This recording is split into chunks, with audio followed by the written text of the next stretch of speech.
네, 열흘간의 긴 연휴를 마치고 정치권도 12일부터 시작될 국정감사 준비에 열을 올리고 있습니다. 자, 오늘은 박 전 대통령의 구속기간 연장을 두고 법원에서 심리가 진행되고 있는데요.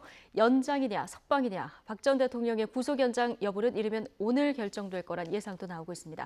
자세한 얘기 양지열 변호사 그리고 최영일 시사평론가와 나눠보겠습니다. 두 분 어서 오십시오. 안녕하세요. 예, 연휴 잘 보내셨죠? 네. 예. 자, 이재용 부회장 항소심도 시작되고 이번 주 국정농단 재판이 다시 풀 가동이 되는 그런 상황인데요. 네네. 무엇보다 관심은 박근혜 전 대통령이 집으로 갈 것인가, 구치소로 다시 돌아갈 것인가 그 이 대목이죠. 부분입니다. 네. 예. 그런데 이제 아까 이르면 오늘 결정될 수도 있다. 정말 이르면 오늘인데요. 네. 오늘 이제 연휴 지나고 평일로는 첫날 아닙니까? 그렇죠. 그러다 보니까 오늘 그 구속 연장 여부에 대한 변호인 측과 검찰 측의 특검 쪽이죠. 이 청문이 있는 겁니다.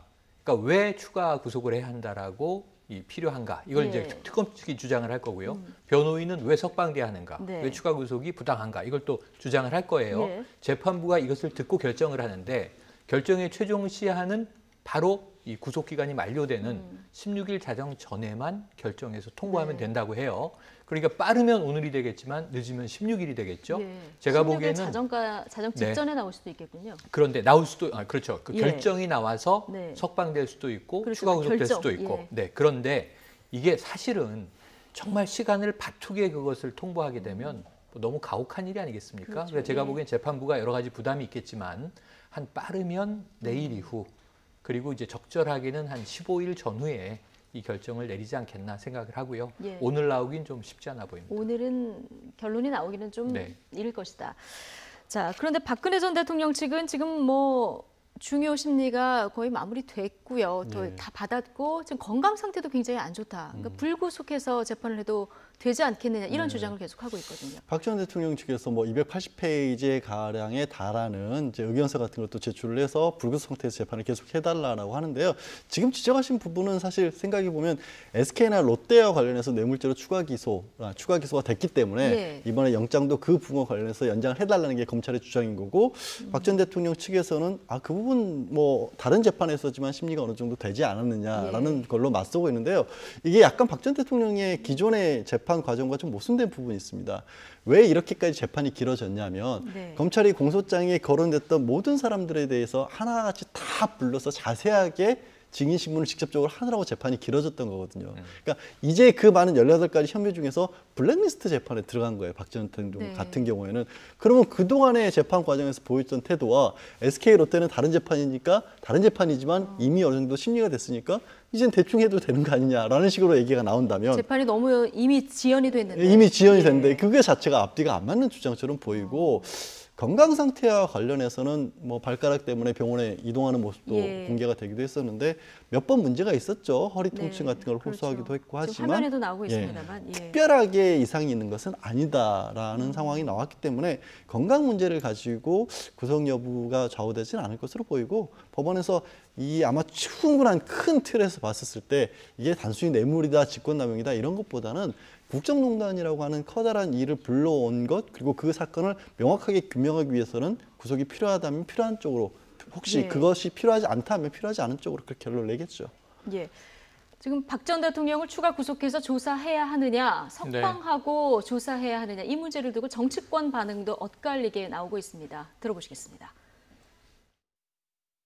6개월의 기간 동안에 도대체 뭘 했는지 그리고 그동안에 특검도 했었고 또 일반 검찰 수사도 받았고 여러 가지 형태를 통해서 지금 그 재판을 받고 있는 것 아니겠습니까? 네. 일주일에 4일씩이나 재판을 받고 있다는데 그러면 일반 사람들 견디기 어려운 건데 다른 제목을 가지고 구속기간을 연장하겠다는 것은 일반인에게도 종결될 수 없는 아주 엄중한 것이죠.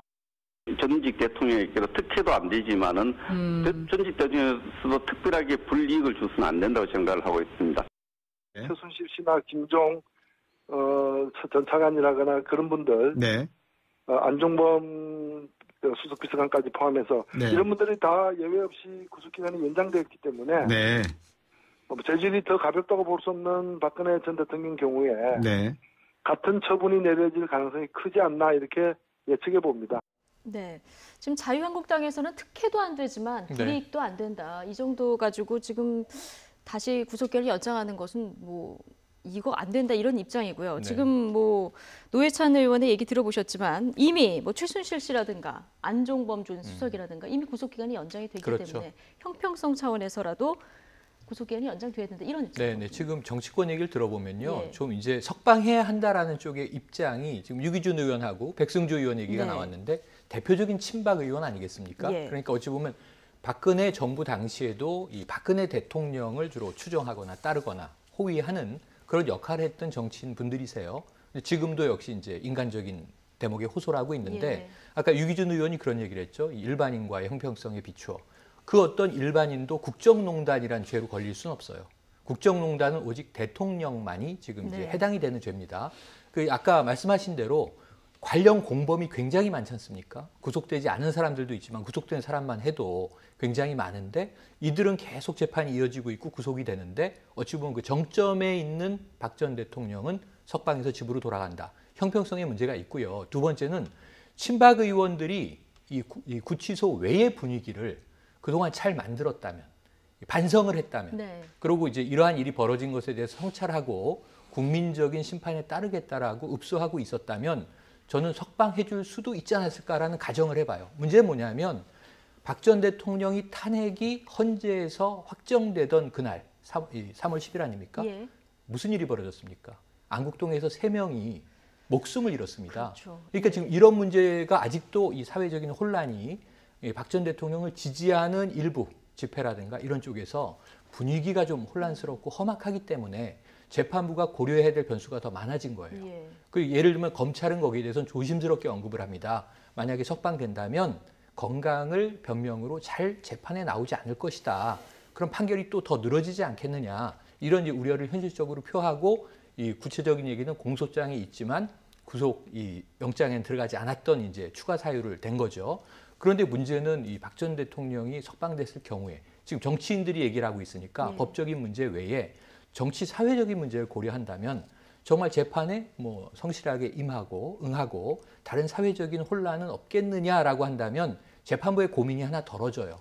근데 예를 들면 또 이 불미스러운 사태가 발생한다면 재판부는 석방을 괜히 결정했다는 비난을 또 맞아야 되는 예. 입장 아니겠습니까? 예. 어찌 보면은 이 일부 친박 정치인들이 그런 분위기를 조성함으로써, 그러니까 법에 따르지 않고 어찌 보면 이제 뭐 헌재 사법부를 비롯해서 국가 권력에 순응하지 않는 모습을 네. 보여줌으로써 이러한 리스크를 좀 조장한 부분이 있는데 이제 와서 이 인간적인 대목에 호소하는 것은 일반 국민들의 좀 법감정과는 거리가 있다 이런 생각이 듭니다. 네, 지금 검사 출신인 홍준표 대표 역시 구속영장 재발부는 너무 과하다 이런 입장인데요. 그 이유를 들면서 내년 지방선거까지 뭐 활용하기 위해서 구속영장을 재발부하는 것은 너무 과하다 이런 느낌을 지울 수가 없다 이런 얘기를 했거든요. 그러니까 홍준표 대표의 입장은 검사 출신으로서의 입장이 아니라 정치인으로서의 100% 예. 입장이라고 봐야겠죠. 왜냐하면 검사 출신이라고 한다면 신속한 재판을 위해서 구속이 필요하다고 말하는 게 검사 출신들의 아마 일반적인 의견일 겁니다.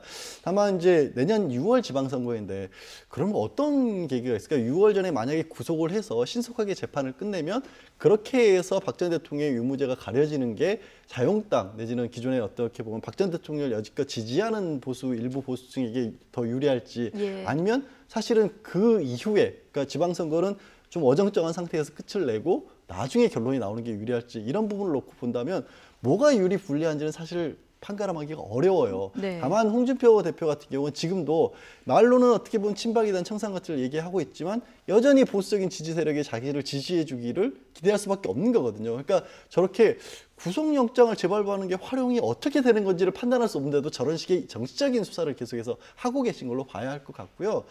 이게 계속해서 박 전 대통령에 대해서는 다른 사람들과 똑같은 대우를 해야 되는 거 아니냐라는 주장들을 하고 있는데 사실 불구속 재판 원칙 같은 경우에는 네. 이게 도입이 된 지도 몇 년이 안 됐고 도입이 된 이유는 뭐 어떻게 보면 사회적으로 경제적으로 사회적으로 약자인 사람들이 이 큰 사안이 아닌 것에 구속이 담으로 해서 생활에 있어서 완전히 불공평한 어떻게 보면 생활에 완전히 파괴되는 그런 불이익을 없애기 위해서 네. 폐단을 없애기 위해서 도입한 제도거든요. 예. 박 전 대통령이 그런 정도의 사회적 경제적 약자라고 봐야 할지도 생각을 해봐야 될 것 같습니다. 일반적인 경우 이렇게 재판을 받다가 구속기간이 만료가 되면 보통 재발부되는 경우가 많습니까?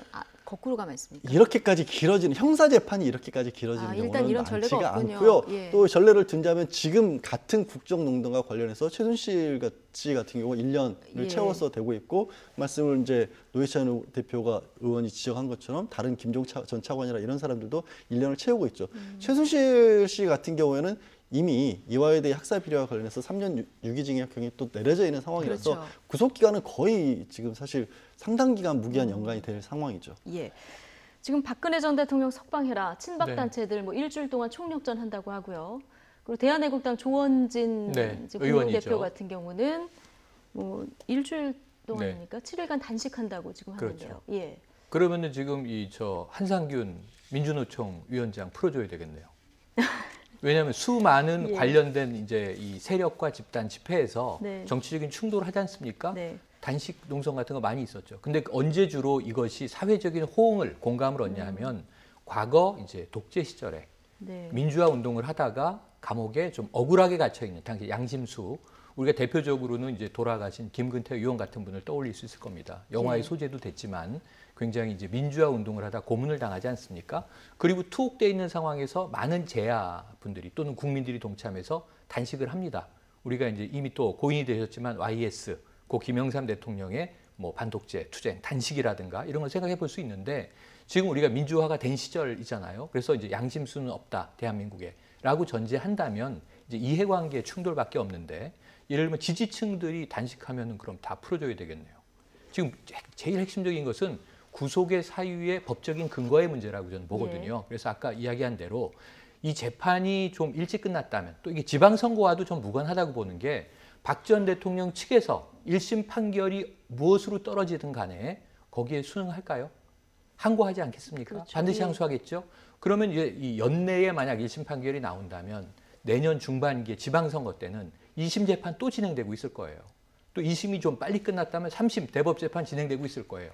그러니까 지방선거는 박 전 대통령의 재판을 이 시간, 그 기간이 겹치지 않기가 어려워요. 네. 1심이냐, 2심이냐, 3심이냐의 차이일 뿐이지 1심은 아닐 것이고 2, 3심일 것 같습니다. 예. 그럼 이런 전제를 놓고 본다면 지방선거와 박 전 대통령 사태가 무슨 상관이 있겠습니까? 그러니까 자유한국당 입장에서는 애초에 결정한 바를 우리가 알고 있지 않습니까? 박 전 대통령에 대해서는 좀 탈당을 권유했고 불응하면은 제명하게 된다 이렇게 돼 있고 네. 선을 긋고 가겠다라는 노선을 정립했다면 그렇다면 이제 박 전 대통령은 정치 현장에 언급되는 소재가 되어서는 안 되겠죠. 근데 이런 부분에 대해서 물론 개인적으로는 한때 같은 당이었기 때문에 인간적인 도리로 언급할 수 있다고 봅니다. 예. 건강도 안 좋고 뭐 고령이고 여러 가지 생각해서 과거에는 여성이기 때문에 이런 전제도 많이 붙었었는데요. 석방하는 것이 좋겠다라는 입장을 이야기하는 것이야 뭐 정치적으로 무슨 이게 예. 해가 되겠습니까만은 문제는 이것이 이제 이 정치적인 정당의 활동과 직결되어 있는 문제는 아니다. 네. 개인적인 소견으로는 받아들일 수 있겠다. 이런 생각을 해봅니다.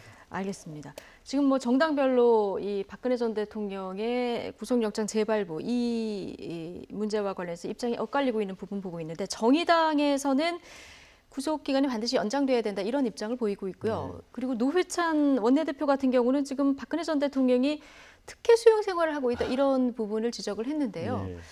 자, 하루에 한 번 변호인 접견 이게 법적으로는 사실 가능한 거지 않습니까? 그러니까 형이 확정되지 않은 미결 구금쓰기 예. 때문에 구치소에 있는 사람이고 또 날마다 재판을 하고 있잖아요. 4일 재판을 일주일에 예. 4일 하니까 한 재판이 끝나고 나면 그날 나왔던 얘기에 관해서 정리를 하고 네. 다음 재판에 대비할 필요는 있습니다. 그런 의미에서 본다면 하루에 한 번 변호인을 본다는 이유만으로 이걸 특혜라고 볼 수는 없고 또 노회찬 의원이 지적하신 이제 구치소장이 면담을 자주 했었다라는 네. 부분 같은 경우 그리고 일반 수용자들 같은 이제 홍거실을 쓰는데 독방을 사용하기 때문에 사실 지금 우리 구치소라든가 교정시설 같은 경우가 일정 규모 이상 사람이 수용할 수 있는 한계를 넘었다는 게 이미 헌법재판소의 결정이거든요. 예. 그런데도 불구하고 독방을 쓰고 있으니까 특혜가 아니냐라고 말씀하시는데 저는 결과적인 특혜는 맞다라고 봐요. 하지만 네.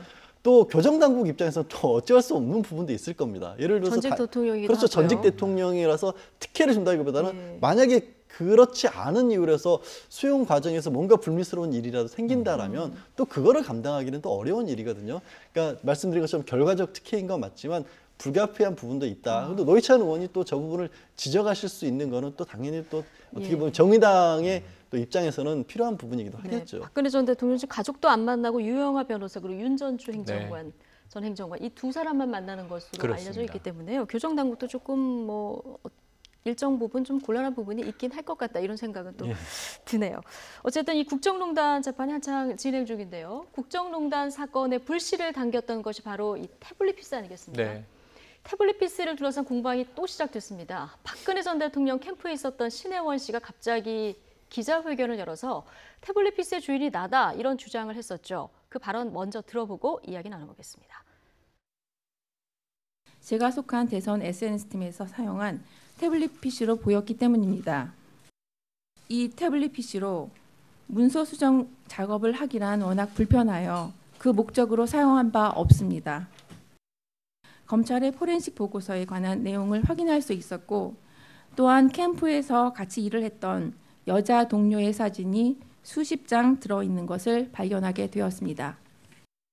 이를 보고 이 태블릿 PC는 대선 캠프에서 사용했던 태블릿 PC가 맞다는 확신이 들어서 진실을 밝히게 된 것입니다.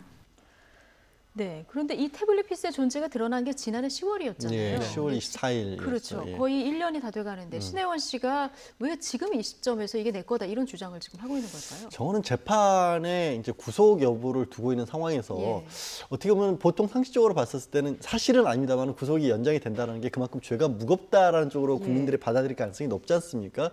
그 시점에 맡은 어떻게 보면 정치적인 주장이라고 봐야 될 것 같아요. 왜냐하면 제가 그냥 주장이라고 말씀드리는 게 이 태블릿 PC가 나오고 나서 태블릿 PC 안에 사용 기간들, 안에 들어가 있는 문건들, 또 잠깐 뭐 사진들이 자신과 동료들의 사진도 있었다고 하지만 실제로 뭐 저도의 휴가 사진이라든가 최순실 씨 본인의 사진이라든가 최순실 씨가 사용하지 않았으면 나올 수 없는 사진들이 많이 있거든요. 그런 부분들에 대해서는 검찰에서도 명백하게 두 번, 세 번에 걸쳐서 최순실 씨가 사용한 게 맞다. 동선도 확인을 했고. 그렇죠. 국내에서 있다가 독일을 왔다 갔다 했던 그런 것까지 나왔기 때문에 이제 와서 저게 자신의 것이라고 주장하는 것은 도저히 이게 상식적으로 받아들일 수가 없는데 그 이유는 말씀드린 것처럼 박 전 대통령이 구속 여부를 결정하는 일이 이번 주에 있기 때문에 그걸 앞두고 마치 박 전 대통령이 무고한 거고 그 박 전 대통령에게 결정적인 어떻게 보면 약점으로 작용했던 것이 태블릿 PC이기 때문에 저것에 관해서 정치적인 공격거리를 만들어내는 것뿐이지 이 태블릿 PC에 대해서 의혹을 제기한다는 것은 상식적으로 받아들이기가 어려운 상황입니다. 근데 지금 이미 김한수 전 행정관이 최순실 씨에게 내가 태블릿 PC 개통해서 건넸다 이렇게 법정에서 진술도 한 상황인데요. 관련해서 여러 가지 확인도 했고. 신혜원 씨 주장이 또 사실일 가능성은 얼마나 된다고 보십니까? 신혜원 씨가 썼다는 태블릿 PC는 또 다른 것이다라는 증언까지, 진술까지도 김한수 전 행정관이 한 것으로 지금 보도가 되고 있습니다. 검찰이 그러니까 이 신혜원 씨 주장 이후에 김한수 씨에게 확인을 했다는 거죠. 그러니까 지금 신혜원 씨의 주장은 아까 본인이 이야기한 것인데 여기서 묘한 혼동이 있어요. 뭐라고 얘기를 하냐면 자, 저 이 포렌식으로 확인한 내용 자료 같은 거 보니까 이게 내가 쓰던 것으로 확신했다. 이 확신은 주관적인 확신입니다. 신혜원 씨의. 그래서 이 진실을 밝히게 됐다. 진실은 객관적인 팩트여야 하는 겁니다. 그래서 확신이라는 말과 진실이라는 말 사이에 간극이 있는 거예요. 신혜원 씨가 저거 내가 쓰던 것 같은데 똑같은데 이렇게 주장할 수는 있다고 봅니다. 근데 문제는 아까 양지열 변호사가 얘기한 상식적으로 말이 안 되는 것 이전에 과학적으로 말이 안 되는 것이 확인이 된 거예요. 왜냐하면 동선이 지금 이 기기가 따라다닌 동선은 최순실과 일치해요. 그럼 이 동선을 보면 신혜원 씨가 주장을 하면 검찰에서 바로 확인이 가능해요. 이 동선을 따라 움직였느냐, 독일도 갔다 왔느냐. 난 다르게 움직였는데요. 그럼 이 범인의 알리바이가 맞지 않는 것처럼 이것이 따라다녔다는 근거를 우리가 기각해야 되잖아요. 그리고 두 번째로는 본인이 썼다고 주장하는 기간 동안에 국가 안보와 관련된 청와대 내부의 은밀한 정보들이 여기에 들어가 있어요. 그럼 이 부분이 캠프 관계자인데 내가 왜 이런 국가 기밀들을 제공받았는지를 설명해야 되기 때문에 이건 또 다른 죄목이 혐의가 추가될 수 있는 아주 엄중한 사안이에요. 그래서 이 부분에 대해서는 아까 양지열 변호사의 해석에 동의하는 것이 정치적인 주장이다. 왜냐하면 지금 저 자리에 모여있는 분들이 그동안 탄핵 사태가 벌어진 이후에 계속 태블릿 PC는 가짜다라고 주장해온 분들이 총망라가 돼 있거든요. 그런데 국민 다수는 믿지 않고 과학적으로 입증되지 않는데 저 말에 귀 기울이는 분들이 현재도 우리나라에 존재하고 있다. 그분들은 이제 이 박근혜 전 대통령의 주요 핵심 소수 지지층이라고 볼 수 있겠습니다. 그러니까 자신들의 지지층을 향한 메시지다라고 해석은 되는데 이것이 무슨 의미가 있겠느냐. 제가 보기에는 이 재판 구속과 석방 여부에도 영향을 줄 수가 없고 영향이 네. 없을 거다 이렇게 보시는 과학적 거군요. 팩트가 아니기 때문에 예. 오히려 아까 제가 말씀드린 대로 오히려 석방의 분위기를 조성하기 위해서 박 전 대통령이 억울하다고 믿는 네. 소수 지지층이 있을지라도 이분들이 박 전 대통령이 석방돼서 나와도 조용히 법적 판결을 재판을 끝까지 지켜볼 것이라는 확신을 우리 사회 구성원 다수에게 주지 못하고 재판부에 주지 못하면 오히려 그게 풀어줄 수 없는 사안이 있을 수 있는데 이것은 지금 동요를 만들어내는 행위거든요. 네. 그런 면에서는 말씀하신 대로 석방에 전혀 도움이 안 되고 오히려 마이너스 요소가 된다 이렇게 네. 분석이 됩니다. 그래서 그렇게 썩 좋은 방법은 아닌 것으로 보여집니다. 지금 신혜원 씨 기자회견하는 모습 보면은 그 옆에 이제 조원진 대한애국당 공동대표 모습도 있고요. 보이는데 한국당에 있다가 나가지 않으셨습니까? 그랬죠. 자유한국당에 남아있는 친박 의원들도 지금 태블릿 PC가 조작됐다 이 의견에 동참을 하고 있는 그런 상황입니다. 어제 최고위원회에서 김태흠, 김진태 의원은 진실을 밝힐 필요가 있다 목소리를 높였는데요. 자, 구체적으로 어떤 얘기를 했는지 들어보시겠습니다. 이 태블릿 PC가 박근혜 전 대통령 탄핵에 단초가 되었던 만큼 특검이나 국정조사를 통해서 JTBC 태블릿 PC 입수 경우에 PC 안에 저장되어 있는 파일의 내용 등에 대한 진실을 명명백백히 밝힐 필요가 있습니다. 태블릿 PC 처음부터 이거 좀 이상하다고 작년부터 제가 계속 주장을 했는데 그동안 세월이 흐르고 흘러서 이제 진짜 주인까지 나타난 겁니다. 신혜원 옛날 그 대선 팀에 있었던 분 증인으로 신청하겠습니다. 또 그걸 입수해서 보도한 손석희 사장 증인으로 신청하겠습니다. 도대체 어떻게 된 건지 따져봐야 되겠습니다. 네. 이걸 입수해서 보도한 JTBC 손석희 사장도 부르자 이 얘기를 하면서 지금 특검과 국정조사하자 이런 주장을 지금 하고 있는데요. 받아들일 가능성이 거의 없겠죠. 그러니까 아까 여러 가지 말씀을 했지만 저 태블릿 PC에 대해서는 최순실 씨 본인의 육성으로 그거 어떻게 그 사람들이 입수를 해가지고 이 문제가 됐냐라는 게 전 국민이 녹취록을 들었지 않습니까? 그렇죠. 최순실 씨가 사용했다라는 것을. 그리고 지금 이제 김진태 의원이 지난해부터 이상했다고 했는데 사실 저거를 입수를 해서 포렌식을 해서 이게 최순실 씨 것이 맞고 그 안에 어떤 내용이 들어있다라고 해서 검찰이 정권 교체가 되기 이전에 검찰이 행했던 겁니다. 그러니까 김진태 의원이 보던 게 사실이라면 박 전 대통령이 집권하고 있을 당시에 그때 박 전 대통령이 탄핵이 될지 어쩔지도 확실치 않은 상황에서 그 아래 검찰이 그거를 수사를 해서 그거를 박 전 대통령에 불리한 어떤 것으로 썼다. 어마어마한 국가전복 음모가 있지 않는 한 불가능한 얘기지 않습니까? 사실 저 지금 뭐 정치적 주장은 맞을지 모르나 저걸 법적으로 합리적으로 국정조사 열릴 만큼의 주장은 아니고요. 안타까운 것은 사람은 믿고 싶은 대로 믿는 그런 경향들이 있지 않습니까? 우리 계속 얘기하지만 아직도 이 부분에서 의혹을 가지고 계신 분들은 있는데 국회의원이 나서서 저런 식의 더군다나 검찰 출신인데 말씀을 하시면 또 이걸 가지고 이 내부에서는 어떻게 보면 또 논란이 벌어질 거예요. 격렬하게 저항이고 그 부분이 저는 좀 안타깝습니다, 오히려. 그러니까 지금 약 1년 전에 우리가 이 자리에서도 굉장히 많이 뜯어보고 새로운 뉴스들을 분석해서 이것은 문제가 있는 증거다. 그리고 지금 이게 어디 감춰져 있는 게 아니거든요. 아까 이제 김태흠 의원의 김진태 의원 얘기를 들으면 꽁꽁 숨겨져 있는 것 같은데 법정이 증거로 제출돼 있잖아요. 그리고 그 안에 있는 파일이 중요한데 정호성 전 비서관이 이 박 전 대통령의 최측근 문고리 3인방 중에 한 명이 구속돼 있지만 자, 이것은 내가 보낸 파일들이 맞습니다. 다만 이게 대통령이 지시해서 보낸 거냐. 포괄적으로 조언을 구하라고 해서 보낸 겁니다. 자의적 판단했습니다. 말은 좀 왔다 갔다 하지만 보낸 팩트만큼은 어쩔 수가 없거든요. 그래서 이 부분은 태블릿 PC가 깡통 PC인데 JTBC 기자들이 특종을 하기 위해서 막 집어넣대는 거 아니에요. 그렇죠. 쉽게 말하면 조작 음모설이. 태블릿 PC 진위 공방이 전에도 한 번 있어서 JTBC가 한 번 쭉 이제 반박을 하지 않았습니까? 이번에 또 어제도 반박을 있었습니다. 해야 되는 어제도 반박을 했습니다. 그러니까요. 어제 저녁 뉴스에서 뭐 손석희 사장이 직접 반박을 하더군요. 그 문제들을 조목조목. 그래서 제가 보기에는 뭐 이 국정감사가 아니라 다 어디 도망갈 사람들이 아니니까 JTBC 사장실로 찾아가서 한번 같이 체크리스트를 가지고 한 5가지만 체크해 보면 이게 맞는지 아닌지가 바로 확인되거든요. 아, 이거 국회에서 따지지 말고 왜 따로 JTBC 사장실로 이렇게 가서. 언론에서 예. 공개하고 신혜원 씨하고 다 뭐 변희재 씨, 저기 정미용 씨도 계신데 네. 지금 같이 가서 지금 오죽하면 정미용 씨는 또 이 대통령 영부인 옷감 문제를 네. 해서 청와대에서 거기에 대한 답이 또 나왔습니다. 그러니까 지금 어쨌든 궁금하거나 이 정보 공개가 필요하면 요구할 수 있고 네. 지금 우리가 논하는 정보들은 다 공개되어 있는 자료들인데 이 팩트를 믿지 않으면 이건 어떻게 되는 거냐면 이제는 객관적인 사실을 가지고 토론 공방을 벌이는 게 아니라 신념의 충돌이 일어나요. 네. 지금 제가 보기에는 이미 신념의 충돌 단계로 넘어간 상황이기 때문에 그러면 저분들은 어떻게 하면 이 태블릿 PC의 진위 여부를 믿을까? 그 방법이 좀 고민이 되네요. 네, 이런 어쨌든 뭐 의혹 제기가 박근혜 전 대통령 지금 재판 구속 여부를 연장하느냐 마느냐 이거와 관련해서는 아까 최영일 평론가께서는 영향이 없을 것이다. 네. 이렇게 분석을 해주셨고 양지열 변호사는 어떻게 보십니까? 저는 오히려 불리할 수 있을 것 같아요. 유리한 게 아니라 네, 불리할 법원 것이다. 입장에서 봤었을 예. 때 법원이 뭐 정치적 판단을 아예 안 한다라고 저는 보지 않아요. 예. 왜냐하면 이게 국정농단이란 정치적 사안이기 때문에 법원이 하는 결정 하나하나가 국가에 미칠 영향에 대해서 판사도 고민할 수밖에 없거든요.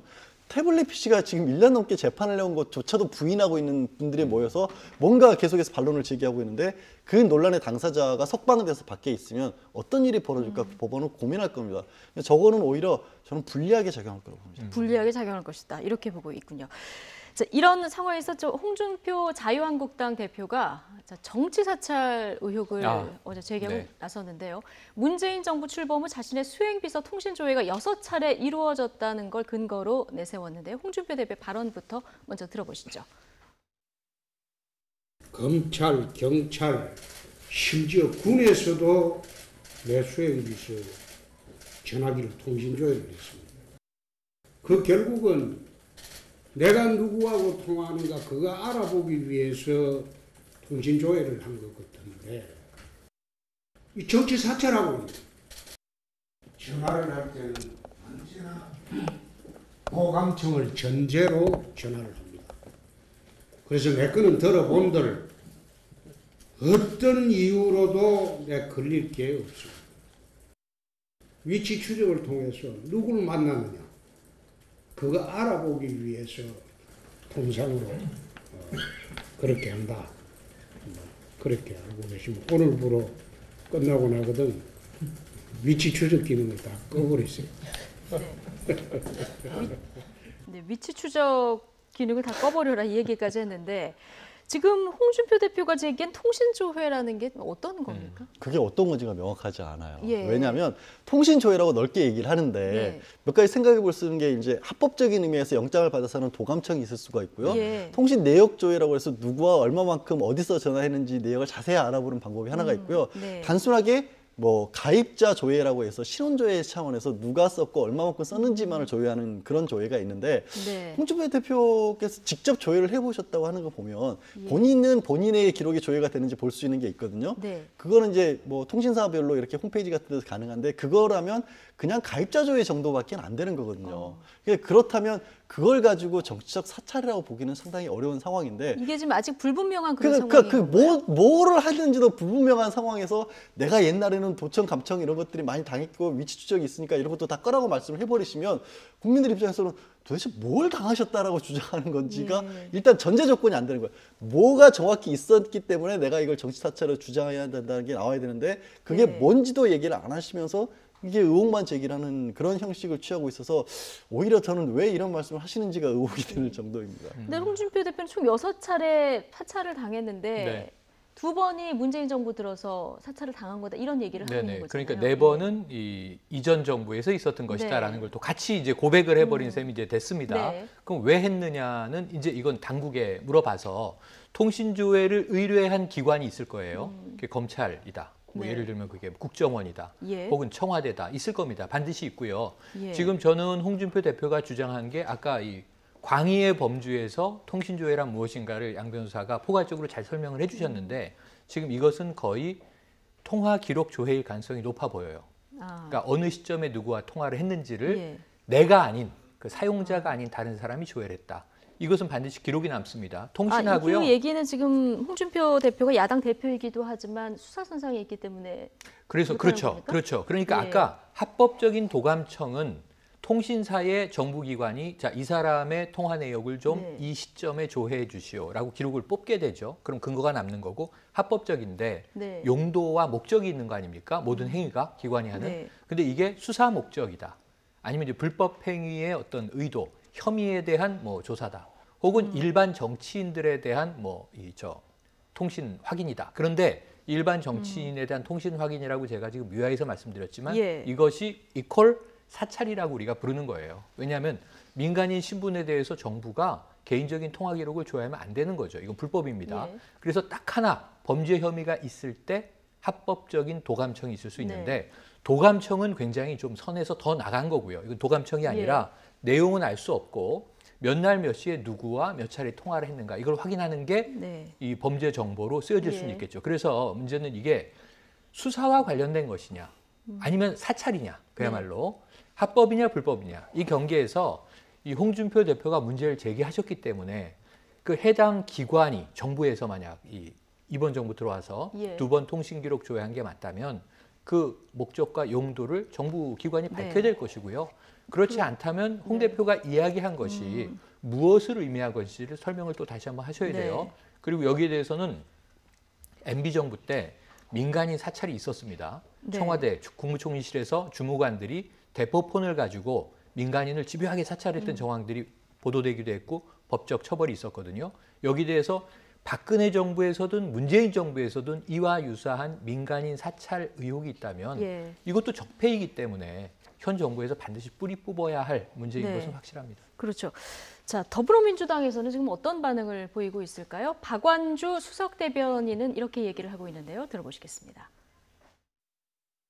지난 박근혜 정부 때에 이렇게 불법 감청 조회한 것이 총 조회한 숫자가 9,100만 건이었습니다. 그중에 31%만 본인한테 조사를 했다라는 거 알려줬고 나머지는 또 다 알려주지 않은 이런 박근혜 정부의 흑역사가 있기 때문에 이거를 저는 그렇다고 적법하지 않은 만약에 이 정부에서 그런 기관에서 행위가 있다라면 그에 대한 마땅한 책임을 져야 되는데 이것을 너무 경강부에 침소봉대할 게 아니고 반성도 함께 해 나가시는 것이 일당 대표로서 바람직한 태도다 이렇게 생각합니다.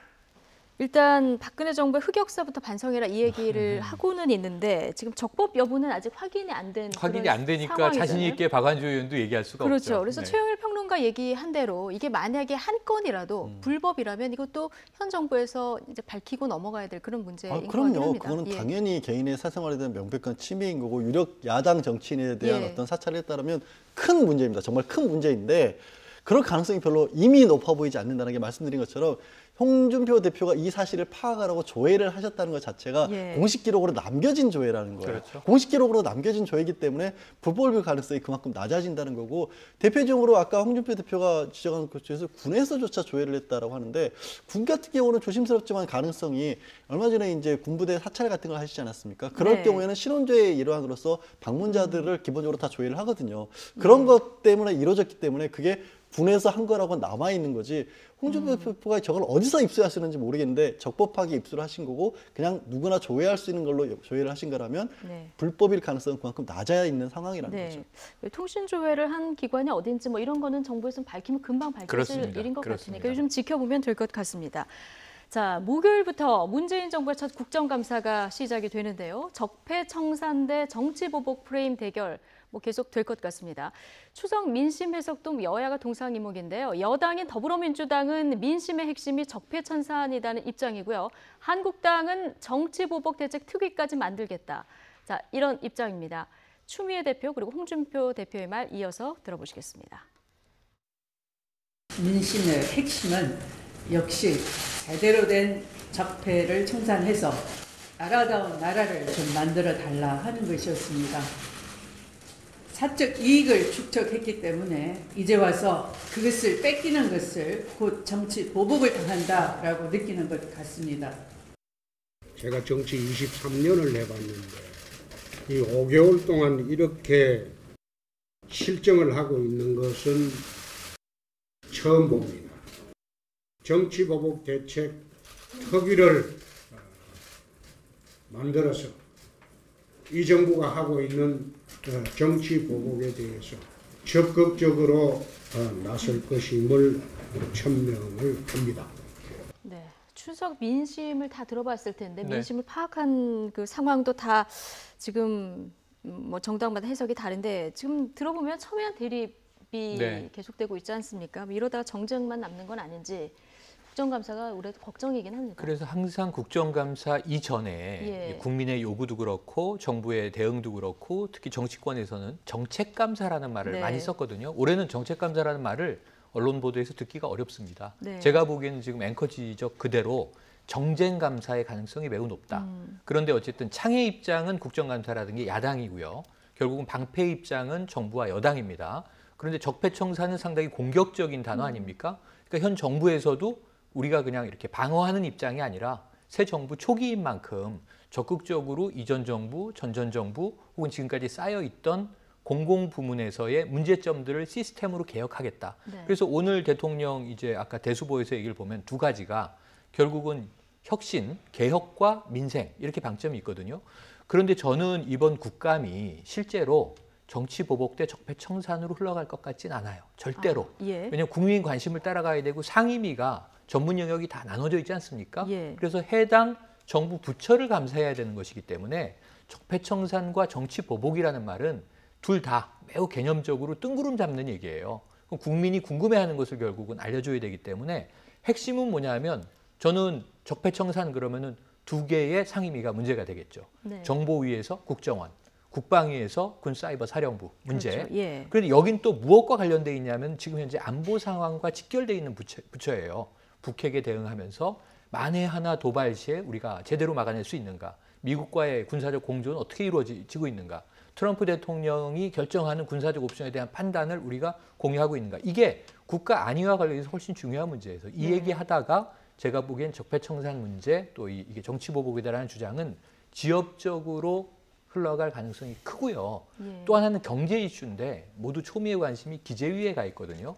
과연 이 소득주도 경제 성장 제대로 드라이브가 걸리고 있는 거냐, 부동산 대책 가고 있는 거냐, 그리고 또 야당이 공격할 수 있는 제일 좋은 포인트가 증세 없는 복지 가능하냐, 결국 증세해야 되는 거 아니냐, 슈퍼리치 증세만 가지고 가능하냐, 이런 문제들을 숫자를 가지고 따져야 되는 곳이 기재위거든요. 네. 그러니까 이 논란을 하다 보면 나머지에서는 주로 이제 굉장히 이야기거리가 될 수 있는 또는 국민들이 그때그때 관심을 가질 수 있는 묻혀졌던 부분에 대한 개선안들을 네. 항상 국감에서 스타 의원들이 떠오르지 않습니까? 그렇죠. 노력한 의원실 중심으로 떠오를 정도이고 결국 제가 보기엔 여야 개별 의원실에서 적폐청산과 정치보복을 제대로 준비하고 있는가. 아까 특위를 마련하겠다 그러잖아요. 내일 모레 국감 시작이거든요. 이건 정치적인 엄포이지 이틀 동안 특위를 어떻게 만듭니까? 의원실이. 자신들이 지금 추석 연휴 내내 준비해온 이슈들을 터뜨리기도 바쁜데 그래서 제가 보기엔 졸속 국감으로 흘러갈 가능성이 높은데 지금이라도 정쟁 국감들은 여야 모두 포기하시고 정책 국감, 민생 국감으로 돌아주시기를 당부드리고 싶습니다. 국민들은 먹고 사는 문제가 가장 제일 중요하죠. 관심이라는 네. 것 이거 잊지 않으셨으면 좋겠습니다. 그런데 이제 이런 뭐 적폐청산 얘기가 계속 나오는 것이 박근혜 정부 넘어서 이제 이명박 정부 때 국정원에서 한 일들이 하나씩 보도가 되면서 놀랄만한 일들이 많이 나오고 있기 때문인데요. 자, 연휴 기간에 MB정부 국정원이 김대중 전 대통령 서거 후 노벨상 취소 청원을 모의한 정황이 밝혀졌다. 이런 보도가 나오지 않았습니까? 네. 국민들도 깜짝 놀랐고요. 민주당, 국민의당 반발은 당연히 거셉니다. 장민정 앵커가 정리를 해봤습니다.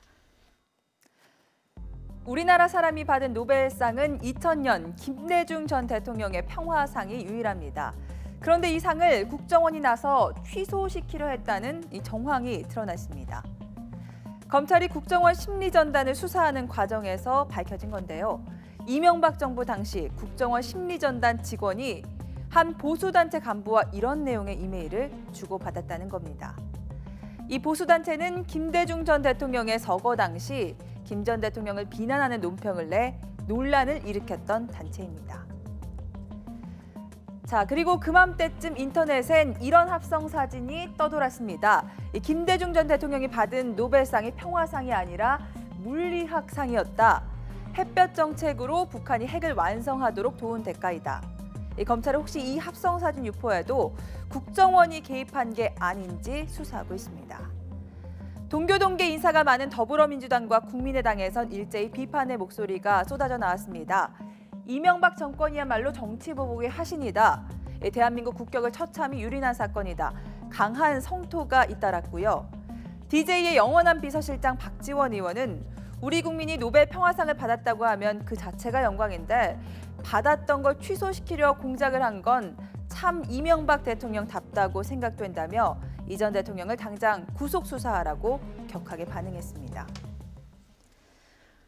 노벨 평화상 사실 수상할 때 그 당시에도 네. 이런 반대 목소리가 나와서 일부. 네. 예, 근데 노벨위원회도 굉장히 당황스러울 것 같습니다. 이게 한 나라의 어떤 국민이 상을 받을 때, 이 노벨상을 받을 때 이렇게 받게 해달라 이런 청원은 뭐 있을지 모르겠습니다만 이렇게 받지 말게 해달라. 더군다나 받은 상을 취소해달라. 이게 사실 지금 청원이 들어갔는지 안 들어갔는지는 확인이 안 된 거죠? 확인이 안 됐고요. 저는 예. 정말 안 들어갔기만을 간절히 바라는 그렇죠. 상황입니다. 예. 진짜 이거는 어떻게 보면 이 노벨상 수상위원회로서는 자신들이 판단을 그분들도 각자의 판단에 따라서 내리는 거 아니겠습니까? 이 청원이 들어간다는 것은 이 노벨상 수상위원들이 우리가 마치 무슨 부정한 청탁을 받고 나서 거기에 대한 거래를 해서 준 것처럼 그렇게 보일 수도 있는 상황이거든요. 그거를 대한민국에서 대한민국 국가의 최고 정보기관이 주도를 해서 그런 일을 벌였다라고 한다면 정말 웃어서는 안 되는데 어이없어서 웃을 수밖에 없는 거고 대한민국이라고 하는 나라 자체가 얼마만큼이나 심각하게 낮은 정도의 수준을 가지고 있길래 이런 얘기가 우리한테까지 들어오지? 라고 스웨덴에서는 받아들일 수밖에 없지 않습니까? 게다가 다른 상도 아니고 노벨 평화상이에요. 국제평화, 세계평화에 기여했다는 이유로 주어지는 상인데 그게 마치 부정한 일인 것처럼 그거를 자국에서 그거를 거론을 한다? 정말 상식적으로가 아니라 정말 국가적인 망신이 될 수 있었을 법한 그런 일인 거죠. 저는 청원이 안 들어갔기만 바랍니다, 진짜. 문건으로 확인돼서 지금 깜짝 놀라시지만 양 변호사는 당시에 이게 실행이 안 됐기를 바란다. 실행이 안 됐으면 당시 2000년입니다. 복수의 노벨상 관계자가 한국으로부터 매우 기이한 로비가 있었다. 이런 진술을 했었어요. 10여 년 전 얘기입니다. 그러니까 사실은 이게 실행이 됐었다라는 것을 외국 쪽, 스웨덴 쪽에서 지금 이 외신으로 우리가 들어본 반증이 10여 년 전 기록으로 남아있거든요. 그럼 저는 어떤 형태로든 비밀리에 진행됐을 가능성이 매우 높다고 보여지는데. 그 이후에 이 청원도요? 네, 그렇습니다. 취소해달라는 청원도요? 그렇습니다. 우선 상을 받을 당시에는 상을 주지 마세요라는 로비도 있었고 이미 수상을 하고 난 다음에는 이 상을 취소시켜 주세요라는 놀라운 이제 청원이 있었을 가능성이 있는데 이게 뭐와 같냐면요. 인도에서 자, 마더 테레사 상 받을 자격 없어요. 주지 마세요. 미국에서 이제 일부 사회단체가 오바마 대통령에게 왜 노벨상을 줍니까? 남아공에서 넬슨 만델라는 안 됩니다. 뭐 이런 거하고 같은 거거든요. 이런 걸 우리가 내자 사자성어로 이제 국제 망신이라고 부르는 겁니다. 이것을 시민단체가 할 수는 있어요. 정치 세력이 할 수는 있어요. 그런데 국정원 심리전단이 했다는 거예요. 지금 국정원 심리전단 직원하고 보수단체 간부 같이 협의를 한 거죠. 왜냐하면 해주고요. 정부가 이것을 했을 때 얼마나 리스크가 크겠습니까? 그러니까 이것을 이제 사주하거나 공모하거나 협의한 그런 과정에 이제 정황이 드러난 것인데 철저하게 이걸 우리가 정말 적폐의 한 핵심인데 은밀하게 이루어지는 정치 공작이죠. 국제 망신을 초래하는. 그런데 MB 정부에서 제일 많이 제가 들었던 이야기는 이명박 당시 대통령을 비롯해서 많은 고위 관료들이 국격 이야기를 했어요. 지금 이제 바로 지난주까지 연휴 내내 노벨상이 발표됐거든요. 또 일본 출신의 영국 작가가 노벨 문학상을 탑니다. 또 이제 이 올해는 아니지만 일본 과학자들이 화학상, 물리학상 수상합니다. 얼마나 부럽습니까? 근데 평화상 하나 탔습니다. 우리가 지금 당군 이래. 물론 이제 노벨상이 더 이후에 19세기 말에 만들어졌기 때문에 그때부터 따져봐도 지금 노벨 평화상 하나 탔는데 앞으로 이 노벨 우리가 박세리가 우승하면 박세리 키즈가 만들어지잖아요. 김연아가 피겨 퀸이 되면은 또 그 김연아 키즈가 만들어지는데 노벨상 수상자를 육성하지는 못할 망정.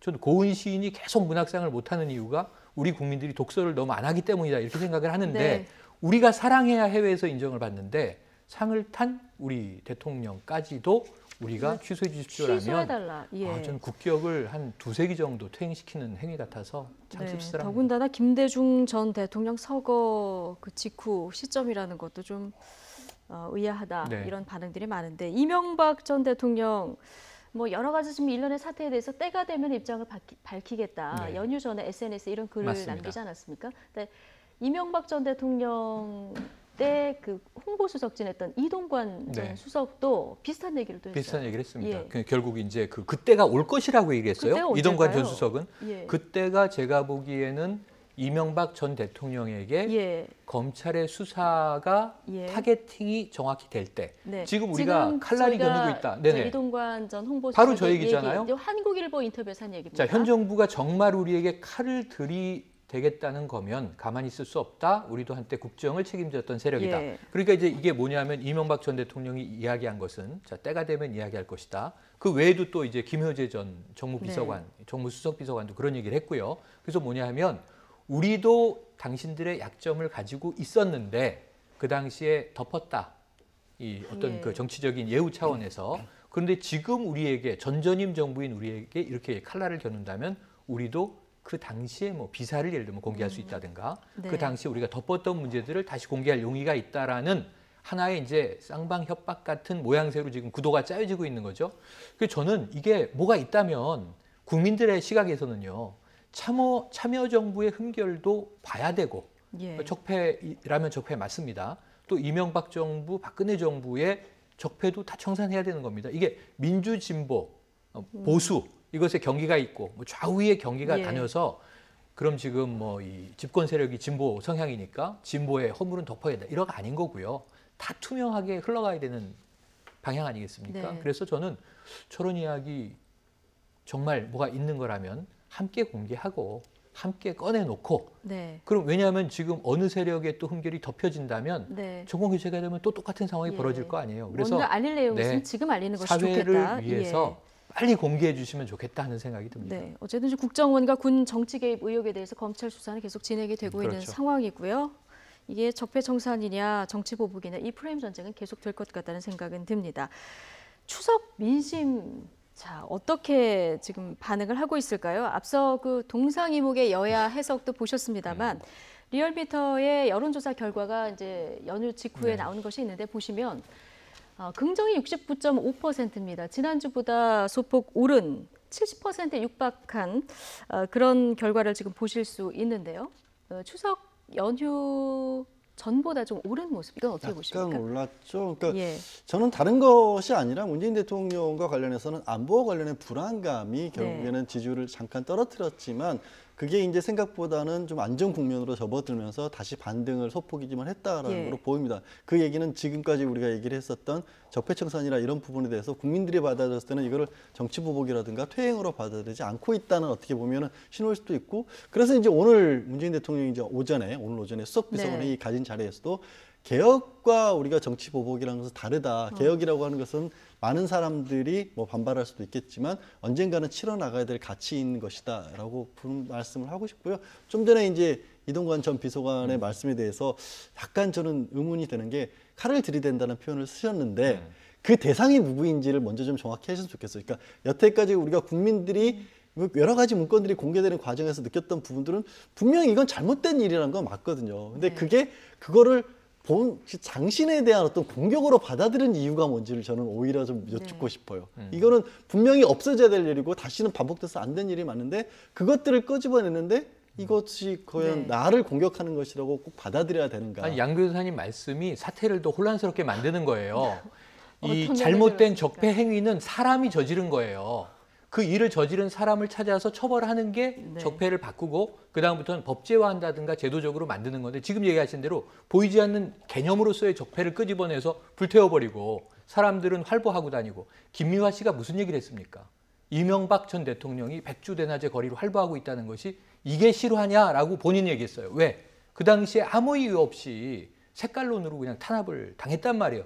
국민들이. 그렇다면은 그때 그 잘못된 통치 권력을 남용한 사람을 찾아서 처벌하는 것이 적폐 청산의 첫 번째예요.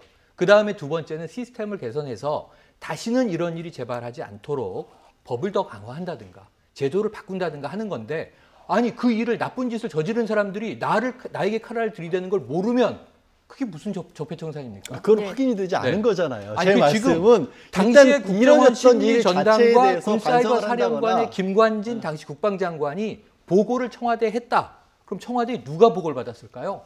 아직 확인 안 됐잖아요. 네, 그걸 확인이 확인해야 안 되는 됐으니까 거죠. 제 네. 말씀은 그렇다면 일어난 사건에 대해서는 인정을 먼저 하시는 게 좋지 않겠느냐는 거죠. 알겠습니다. 자, 좀 갈 길이 멀어서 두 분 토론은 잠시 후에 이게 출연이 끝난 이후에 두 분이 하시는 걸로 하고요. 지금 정당 지지도도 저희가 나왔는데 한번 봐야 될 것 같습니다. 정당 지지도를 보면 지금 더불어민주당이 51%, 1.4%포인트 올랐고요. 자유한국당도 지금 2.9%포인트, 3%포인트 정도 올랐거든요. 이걸 어떻게 볼 수 있을까요? 나머지 당들이 지금 긴장해야 되는 상황인 게 국정감사와 지금 추석 명절 연휴 민심이 지나서 양당으로 쏠림 현상이 나타나고 있다. 아주 부분적이고 소폭이긴 하지만 제가 느끼는 건 그런 것이 지금 다당 구도의 필요성, 국민의당이 계속 캐스팅 보트로서의 존재감 이런 거 강조하고 지금 바른정당도 어찌 보면 범보수 세력의 새로운 혁신 세력이 돼야 되는데 정말 연타를 맞은 게 있어요. 이해운 전 대표 물러났고 남경필 지금 이 경기지사 또 아들 문제 때문에 곤혹스러운 상황 아닙니까? 이러다 보니까 바른정당이 바른가 이런 퀘스천을 또 던져버렸어요. 국민들에게. 그게 개인의 일탈이든 아니든 상관없이. 그러다 보니까 제가 보기에는 보수층의 지지가 집결되고 있다. 그리고 어쩌면 진보층의 그 입장도 정부, 여당을 중심으로 집결되고 있다. 그래서 이 더불어민주당은 매우 안정적인 지지율을 확보하고 가는 가운데 이건 지금 문 대통령의 지지율과 거의 이제 비례해서 상응해 가는 것 같습니다. 문제는 자유한국당이 조금의 기세를 확보했는데 환경 변화, 환경에 대한 민심의 변화로 얻어진 기회거든요. 그래서 이것을 받아가려면 지금 바른정당에 갔던 기대, 혁신에 대한 기대를 보수 쪽에서 깃발을 들어줘야 되는데 지금 자유한국당이 아까 홍준표 대표 이야기를 했습니다만 박 전 대통령에 대한 입장, 또 현 정부에 대한 입장, 집권 세력이었을 때에 대한 입장, 앞으로의 또 이제 어떤 비전 제시에 대한 입장이 조금은 다 좀 혼란스럽고 모호해요. 이것을 잘 꿰차고 나간다면 전 자유한국당의 기회가 있는데 참 안타까운 것이 국민들이 다당제가 이제 너무 좀 어수선하다고 생각하고 다시 양당 구도로 쏠리는 것 아닌가 하는 생각을 조심스럽게 해봅니다. 네, 지금 추석 연휴 민심 살펴보고 있었는데 추석 연휴 동안에 가장 화제에 오른 사람을 꼽아봐라. 뭐 그러면 이분이 손가락 안에 들어갈 것 같은데 정미용 전 아나운서요. 김정숙 여사의 뭐 고가 의상 이 논란을 제기하면서 다소 거친 표현들을 좀 쓰지 않았습니까? 자, 청와대가 대응을 했는데요. 명예훼손이 아니고 카드뉴스식으로 대응을 했어요. 그러니까 이 부분이 사실은 좋지 않은 정권에 대해서 좋지 않은 어떤 의견이 나왔을 때, 주장이 나왔을 때 어떻게 대응하느냐.